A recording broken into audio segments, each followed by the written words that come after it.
લક્ષ જ્યારે આત્મા કરે છે ત્યારે તેને ભિન્નપણે ઉપાસવામાં એનું અવલંબન, ત્યારે આત્મામાં એક શુદ્ધતા પ્રગટ થાય છે. તો શુદ્ધતા જ્યારે પ્રગટ થઈ ત્યારે ભાન થયું, અરે હું તો અનાદિ અનંત શુદ્ધ જ હતો, હું અશુદ્ધ થયો જ નહોતો, હું તો અશુદ્ધ નહોતો થયો, શુદ્ધ હતો, છતાં મારા અજ્ઞાનથી હું અશુદ્ધ થયો એમ મને ભ્રમણા થઈ હતી. આજે મને અનુભવ થયો, ભ્રમણા ભાંગી ગઈ કે હું તો અનાદિ અનંત શુદ્ધ જ છું. બસ એમ સમ્યક દર્શન થયું ત્યારે એને હું શુદ્ધ છું. આત્માની ઉપાસના કરી, સેવા કરી, આરાધના કરી.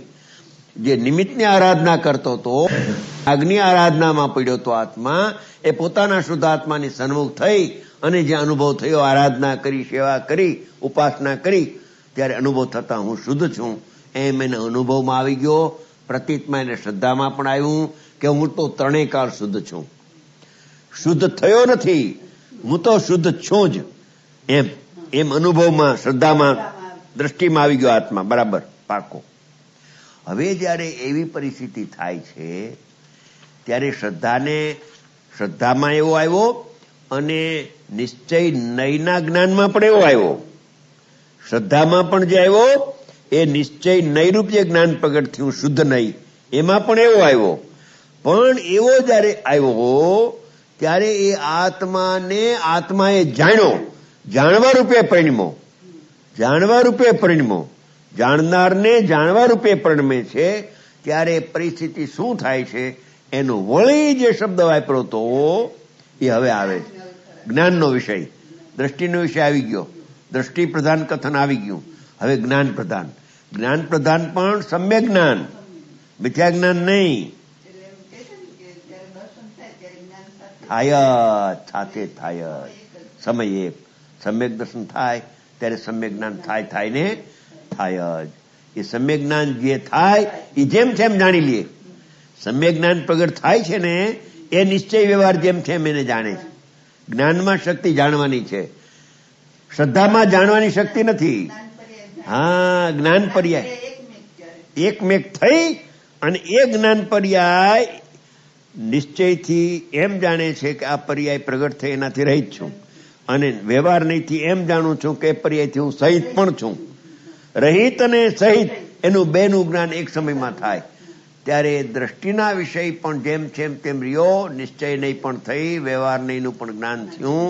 કોઈ પણ પ્રકારનો દોષ અનુભવમાં લાગતો નથી, જેમ તેમ યથાર્થ જાણે છે. બસ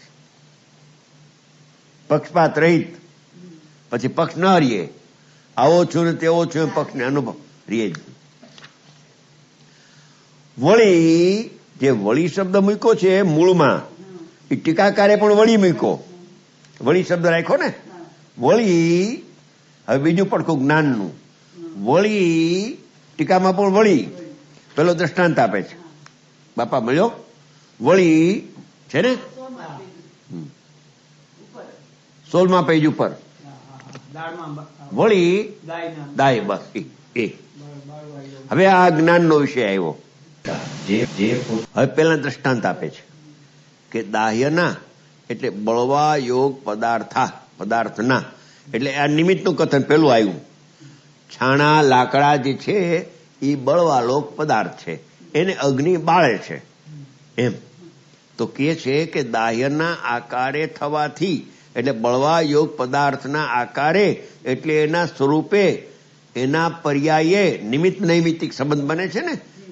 ઓલો નિમિત્ત છે લાકડું, અને અગ્નિની પર્યાય એ નૈમિત્તિક છે. એમ એના આકારે થવાથી અગ્નિને દહન એટલે બાળનાર એમ કહેવાય છે. આ બાળનાર છે ને બળવા લાયક પદાર્થને અગ્નિ બાળે છે એમ કહેવામાં આવે છે, એમ કહેવાય છે. તો પણ આમ હોવા છતાં પણ દાહ્યકૃત અશુદ્ધતા તેને નથી. એટલે કે દાહ્યકૃત એટલે બળવા લાયક જે પદાર્થ છે એની ક્રિયા થઈ તો પણ તેને અશુદ્ધતા તેને નથી. જેમ કોલસાને અગ્નિ બાળે તો અગ્નિ કાળી થતી નથી, પીળી રહે છે. એમ અગ્નિ રૂને બાળે તો અગ્નિ સફેદ થતી નથી. અગ્નિ તો અગ્નિ છે, રૂ તો રૂ છે, કોલસો તો કોલસો છે, ને અગ્નિ તો અગ્નિ છે. અગ્નિ પોતાના રૂપને છોડતી નથી. એમ અગ્નિ પોતાના સ્વભાવને છોડીને લાકડા રૂપે કે કોલસા રૂપે કે રૂ રૂપે થતી નથી. માટે દાહ્યકૃત અશુદ્ધતા તેને નથી. જો અગ્નિ જેને બાળે એના રૂપે થઈ જાય તો દાહ્યકૃત અશુદ્ધતા આવી જાય. તો કોલસાને બાળતા અગ્નિ કાળી થઈ જાય. જેમ આંખ જોવે છે પણ તે પદાર્થ રૂપ થતી નથી, તે રૂપે થતી નથી. કોઈ દિવસ થતી નથી. હા, એમ એ તો સિદ્ધાંતમાં આવશે. હવે આ તો દ્રષ્ટાંત પેલા બરાબર, સિદ્ધાંતમાં એ આવશે. પણ દ્રષ્ટાંત એમ કે છે કે પેલા દ્રષ્ટાંત તમે સમજો તો સિદ્ધાંત તમને સમજાશે, બેસશે. કે અગ્નિ છે એ પીળા રૂપે પ્રણમે છે, પીળા કલર રૂપે. હવે છતાં કોલસો કાળો છે. હવે કોલસાને જો બાળતા અગ્નિ પોતે કાળી થઈ જાય તો દાહ્યકૃત અશુદ્ધતા આવી જાય. કોલસાકૃત કાળપ આવી જાય. પણ કોલસાકૃત કાળપ ત્યાં આવતી નથી. તો પીળી પીળી રૂપે પ્રણમે છે, કોલસો કાળા રૂપે પ્રણમે છે. એમ દાહ્યકૃત એટલે નિમિત્તકૃત. નિમિત્ત જે છે ને કોલસો, એનાથી કૃત અશુદ્ધતા તેને નથી. એ તો અગ્નિ જ છે, કોલસો તો કોલસો જ છે. બસ તેવી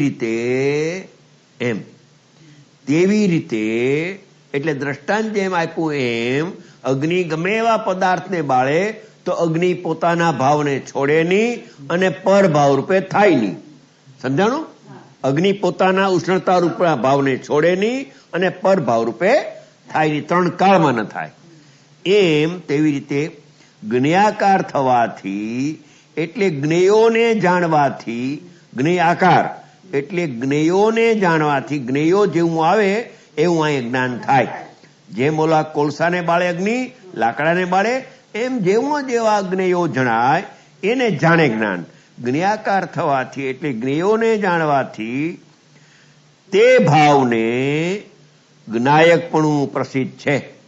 ઓમાં એમ આવ્યું હતું કે અગ્નિ કોને કહેવાય?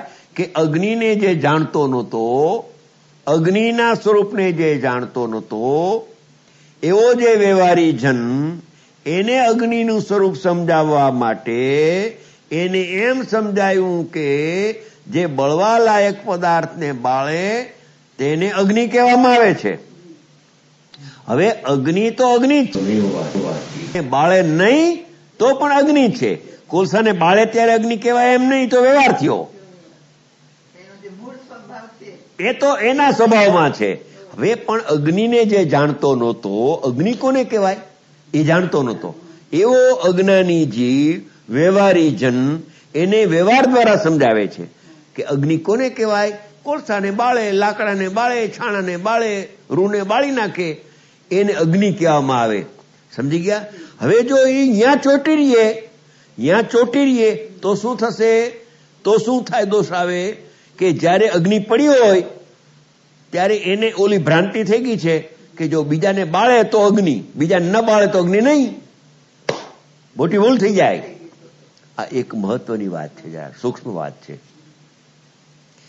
વ્યવહાર તો પરમાર્થનો કેનાર છે, પણ વ્યવહારને વળગવા જેવું નથી. વ્યવહાર દ્વારા નિશ્ચય સુધી પહોંચી જવું, નિશ્ચય સુધી પહોંચતા વ્યવહારને છોડી દેવો. વ્યવહાર તો બતાવે છે, વ્યવહાર તો એને અંગુલી નિશ્ચય બતાવે છે, પણ વ્યવહારને વળગવા જેવું નથી. બહુ સમજવા જેવી વાત છે.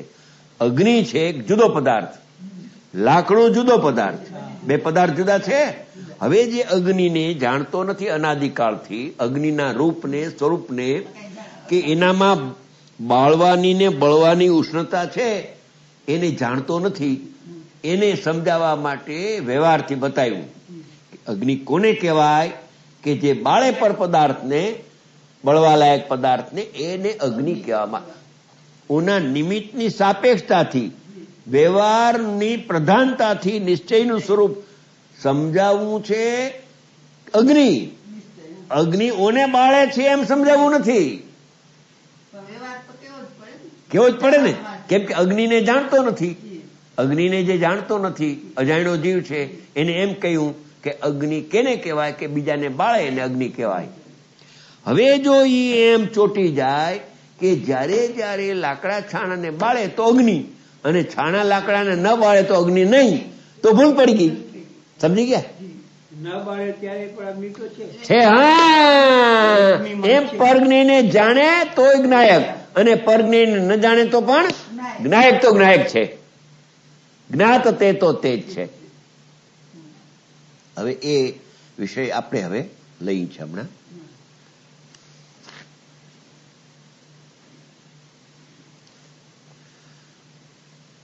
હવે આ એમ કરીએ, આટલું આપણે પચાવી લઈએ અને આ બીજો પારો છે ને એ બપોરે લઈ.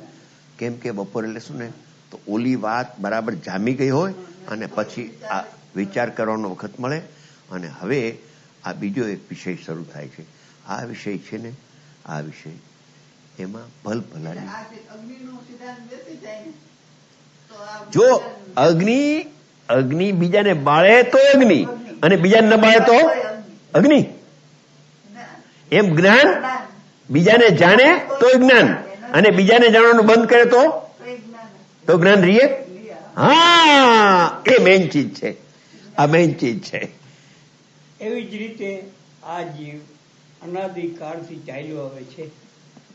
અશુદ્ધ પ્રાણીનામ ગમે એટલા કર્યા હોય, શુદ્ધ પ્રાણીનામ ગમે એટલા કર્યા હોય, પણ કોઈની સાથે એને સંબંધ બાંધ્યો નથી. એ તો જે છે એવો છે. એવો ને એવો. હા હા હા હા, એમ થયો ને. અરીસામાં ગમે એવા કોલસા જણાય, હરભ જણાય, અગ્નિ જણાય, જ્વાળા, તો પણ અરીસો તો જે પોતાના રૂપે છે, પોતાના રૂપે છોડતો નથી. એમ ક્રોધ ભલે જણાય પણ આત્મા ક્રોધ રૂપે થતો નથી. ક્રોધ જણાય પણ આત્મા ક્રોધ રૂપે થાય નહીં. કોઈ બાજુ જતો અને દુઃખ જણાય તો પણ દુઃખ રૂપે આત્મા છે. એ આત્મા છે. જો દુઃખ રૂપે થઈ ગયો એમ માને તો એ આત્મા નથી, અનાત્મામાં વયો ગયો. આત્માની અંદર દુઃખ નથી, પર્યાયમાં દુઃખ છે. લક્ષ આમાં કરી બસ. અને આના ઉપર લક્ષ આવ્યા પછી જ્ઞાનમાં બધા પદાર્થ જણાશે તો પણ એ જ્ઞેય રૂપે થતો નથી આત્મા. અગ્નિ ઓને બાળે પણ અગ્નિ કોલસા રૂપે થાય નહીં. એમ જ્ઞાનમાં જ્ઞેયો જણાય. ક્રોધમાન માયા લોભના અનુભવ થયા પછી પણ ક્રોધ થાય નહીં, જણાય. પણ આ જ્ઞાન છે થતું નથી. કેમ કે દ્રષ્ટિમાં જ્ઞાયક આવી ગયો અને જ્ઞાનમાં જ્ઞાયકને બિરાજમાન કરી દો. પછી જ્ઞાન રૂપે પરિણમન થતા જ્ઞાનમાં ભલે દેહ જણાય તો દેહ મારો નહીં થાય, રાગ જણાય તો રાગ મારો, એમ ભ્રાંતિ નહીં થાય. કેમ કે જ્ઞાન પકડ આવી ગઈ. વિષય બહુ સારો છૂટી ગઈ, ભ્રાંતિ છૂટી ગઈ. જ્ઞેયો રહી ગયા અને જ્ઞાને રહી ગયું છે તો એમને બસ. જે મિથ્યા દ્રષ્ટિ હતો ને ત્યારે, હા, આજે સમ્યક દ્રષ્ટિ. અને સોમવારે રોટલી બાઈ કરતી હતી ત્યારે હું થતી હતી રોટલી અને કરું એમ માનતી હતી, બરાબર. હવે બીજે દી રોટલી તો ખાવા માંડી તો કરું છૂટી ગયું, રોટલીનું પરિણામ રહી ગયું, જ્ઞાતા થઈ ગયો. વસ્તુની સ્થિતિમાં કાંઈ ફેરફાર થતો નથી. માત્ર એને ભ્રમણા થઈ હતી, એ ભ્રમણા ભાંગી ગઈ, બાકી કાંઈ નથી જતું. ભ્રમણા ગઈ, મિથ્યાત્વ ગયું. ભ્રાંતિનો સંસાર છે. ભ્રાંતિ ગઈ ને બેન, સંસાર નથી, ખલાસ. આત્મા તો અનાદિકાળથી શુદ્ધ અશુભ ને અશુભ બધા ભાવો કરતો આવ્યો, છતાં એ કોઈ તેમ થયો નહીં. ના, હું કરતો આવ્યો છું એમ માનતો આવ્યો છે. કરતો આવ્યો છું એમ માનતો આવ્યો છે, એમ ધ્યાન રાખવું. કરતો આવ્યો છે એમ ન લ્યો. હા, એમાં ભૂલ થાય. બરાબર, એમાં સમજણ બરાબર. જે શુભ અને અશુભ ભાવો અનાદિથી થતા હતા એમાં એ માનતો આવે છે કે હું આનો કરનાર છું. હવે જોજો, સાંભળજો. હવે મિથ્યા માન્યતા ગઈ, સમ્યક દર્શન થયું, પછી શુભાશુભ ભાવ તો થાય છે પણ હું આનો કરતા છું એ માન્યતા છૂટી ગઈ. શુભાશુભ ભાવ રહી ગયા, બદલી ગઈ. હા, માન્યતા છૂટી ગઈ. પરિસ્થિતિ કાંઈ બદલી નથી. દેહ છે, કુટુંબ છે, પંકજભાઈ પણ છે. પંકજભાઈ તમારા જ્ઞાનમાં જણાય પણ છે, પણ આ પંકજ મારો, એ મારાપણાની બુદ્ધિ છૂટી જાય. ભાવ બદલાઈ ગયા. હવે આમાં મારું કોઈ જ નથી, હું એકલો આવ્યો ને એકલો જવાનો. કરતા બુદ્ધિ છૂટી ગઈ, ક્રિયા રહી ગઈ, ક્રિયા રહી ગઈ. ક્રિયા તો ક્રિયા જાણનાર રહ્યો.